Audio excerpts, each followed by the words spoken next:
இங்க செல்வ பிறந்தகை தேசிய கட்சியில இருந்தாலும் நான் கேக்குறேன், டெல்லி தான். 2011 60 சீட்டு இங்க தரேன்னாரு. சண்டை ஆச்சுல்ல, பேச்சுவார்த்தை எங்க நடந்தது? டெல்லியில. டெல்லி தான். இங்க பேட்டாஸ்லாம் வெடிச்சாங்க, காங்கிரஸ் நம்ம கூட்டு போது ஒரு சனி அப்படி இப்படின்னு.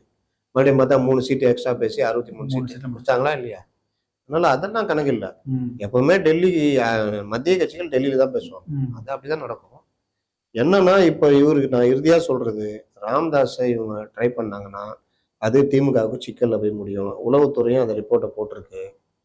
ராமதாஸை தொடாதீங்க, ராமதாஸை கூட்டணி கொண்டு வந்தீங்கன்னா கூட்டணிக்குள்ள குழப்பம் வரும். இப்ப இருக்கிற கூட்டணி என்ன ஸ்ட்ராங்கா வச்சுக்க முடியும் பாருங்க அப்படின்ற அளவுதான். அதனாலதான் இது சிஎம் அதுல அட்ரஸ் பண்ணி அதை சொல்லிக்கலாம் இருக்கலாம். அது ஒரு எப்படி முதலமைச்சருக்கான கேள்விகள் முன்கூட்டியே வழங்கப்படும், இல்ல மூத்த எல்லாத்துக்கும் அந்த இது இருக்கும். ஸோ அதனாலதான் இந்த கேள்வியை பர்பஸா அவங்க இந்த ஹேஷியங்கள்லாம் நிறைய வருது, இதுக்கு ஒரு எண்டு கார்டு வைப்போம் அப்படின்னா இருக்கலாம்.